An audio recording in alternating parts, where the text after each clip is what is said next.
Hello friends, good evening. Welcome back to పప్పు channel granny's kitchen. ఈరోజు ఇడ్లీ పిండి పునుగులు అలాగే టమాటో పల్లి చట్నీ ఎలా ప్రిపేర్ చేసుకోవాలో చూపిస్తాను. ఈ రెండు కాంబినేషన్ చాలా టేస్టీగా ఉంటుంది.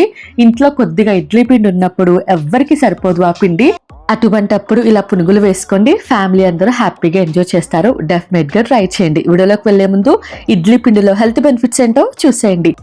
ముందుగా పిండిని కలుపుకోవాలి. ఒక గిన్నె ఇడ్లీ పిండి తీసుకుంటున్నాను. మిగిలిపోయిన ఇడ్లీ పిండి ఇది 2 days అనమాట. 2 days తర్వాత పిండి కొద్దిగా పులుస్తుంది. అటువంటప్పుడు ఇలా పునుగులు వేసుకుంటే చాలా టేస్టీగా ఉంటుంది.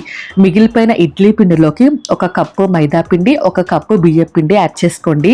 బియ్యం పిండి యాడ్ చేయడం వల్ల నూనె పీల్చకుండా ఉంటుంది. మీ టేస్ట్కి సరిపడా ఉప్పు, 1/2 teaspoon వంట సోడా, 1 teaspoon జీలకర్ర యాడ్ చేసుకుని బాగా మిక్స్ చేసుకోండి.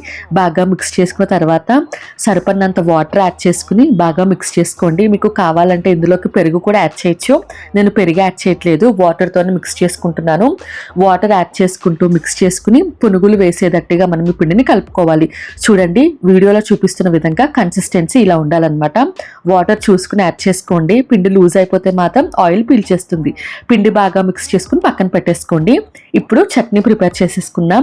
ఒక ప్యాన్ తీసుకుని ఆయిల్ యాడ్ చేసుకుని 1 కప్ పల్లీలు యాడ్ చేసుకోండి. పల్లీలు మంటని మీడియం ఫ్లేమ్లో పెట్టి గోల్డెన్ బ్రౌన్ కలర్ వచ్చేంత వరకు ఫ్రై చేయాలి. హై ఫ్లేమ్లో పెడితే పల్లీలు మాడిపోతాయి. పల్లీలు కొద్దిగా ఫ్రై అయిపోయిన తర్వాత మీ కారానికి తగ్గట్టుగా పచ్చిమిర్చి యాడ్ చేసుకోండి. నేనైతే 15 వరకు పచ్చిమిర్చి యాడ్ చేశాను. పచ్చిమిర్చి యాడ్ చేసి బాగా ఫ్రై చేసుకుని స్టవ్ ఆఫ్ చేసి పక్కన పెట్టేసుకోండి. ఇప్పుడు అదే ప్యాన్లోకి ఇంకొక టేబుల్ స్పూన్ ఆయిల్ యాడ్ చేసి సన్నగా కట్ చేసి పెట్టుకున్న 3 మీడియం సైజ్ టమాటోలు యాడ్ చేసుకోండి. సన్నగా కట్ చేసుకోవడం వల్ల టమాటో త్వరగా కుక్ అవుతుందన్నమాట. టమాటో సాఫ్ట్గా కుక్ అయిపోయిన తర్వాత చిన్న రెమ్మ చింతపండు, సన్నగా కట్ చేసి పెట్టుకున్న కొత్తిమీర, కరివేపాకు యాడ్ చేసుకోండి.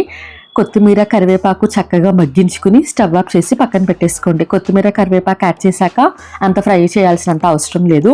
పల్లీలు పచ్చిమిరపకాయలు మిక్సీ జార్లో యాడ్ చేసేసుకుని 1/2 teaspoon జీలకర్ర, 4 వెల్లుల్లిపాయలు, మీ టేస్ట్కి సరిపడా ఉప్పు, ముందుగా ఫ్రై చేసి పెట్టుకున్న టమాటో కొత్తిమీరని యాడ్ చేసుకుని కొద్దిగా వాటర్ యాడ్ చేసి స్మూత్ పేస్ట్ కింద గ్రైండ్ చేసుకోండి. ఉప్పు పులుపు చెక్ చేసుకోండి. ఉప్పు పులుపు కరెక్ట్గా లేకపోతే ఈ చట్నీ అంత టేస్టీగా ఉండదు. గ్రైండ్ చేసుకున్న చట్నీని ఒక బౌల్లోకి యాడ్ చేసుకుని తాలింపు వేసేసుకోండి. మినపప్పు, ఆవాలు, జీలకర్ర, కరివేపాకు, ఎండుమిర్చితో తాలింపు వేసుకుని చట్నీలోకి యాడ్ చేసి బాగా మిక్స్ చేసుకుని పక్కన పెట్టుకోండి. ఇప్పుడు పచ్చడి రెడీ అయిపోయింది. పునుగుల పిండి ఒక అరగంట నానిన తర్వాత బాగా మిక్స్ చేసుకుని ఇంకా పునుగులు వేసేసుకోవడమే.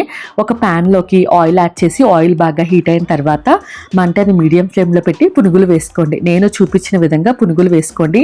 హై ఫ్లేమ్లో పెట్టి పునుగులు వేసుకుంటే ఒకటొకటి అతుక్కోకుండా ఉంటుందన్నమాట. అందుకని హై ఫ్లేమ్లో పునుగులు వేసుకుంటే ఆయిల్ పీల్చదు, అలాగే ఒకటి ఒకటి అంటుకోకుండా ఉంటుంది.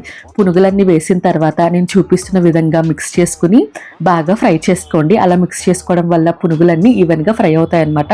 హై ఫ్లేమ్లో 2 minutes ఫ్రై చేసుకుంటే చాలు, చక్కగా పునుగులు ఫ్రై అయిపోతాయి. మిగతా పిండిని కూడా ఇలాగే పునుగులు వేసేసుకోండి. పునుగులు ఆయిల్లో నుంచి తీసేసిన తర్వాత టిష్యూ పేపర్లో కానీ న్యూస్ పేపర్లో కానీ వేసేసుకోండి. 3 to 4 minutesలో చక్కగా పునుగులు ఫ్రై అయిపోతాయి. టమాటో చట్నీతో సర్వ్ చేసుకోండి, చాలా టేస్టీగా ఉంటుంది. చూడండి ఎంత కలర్ఫుల్గా ఉందో. నేనైతే వేడిగా టమాటో పల్లి చట్నీ అలాగే ఉల్లిపాయలు పునుగులతో సర్వ్ చేసుకున్నాను. అసలు ఆయిల్ పీల్చవు, బయట క్రిస్పీగా లోపల సాఫ్ట్గా చాలా టేస్టీగా ఉంటాయి. ఉల్లిపాయలతో సర్వ్ చేసుకోండి, అదిరిపోతుంది.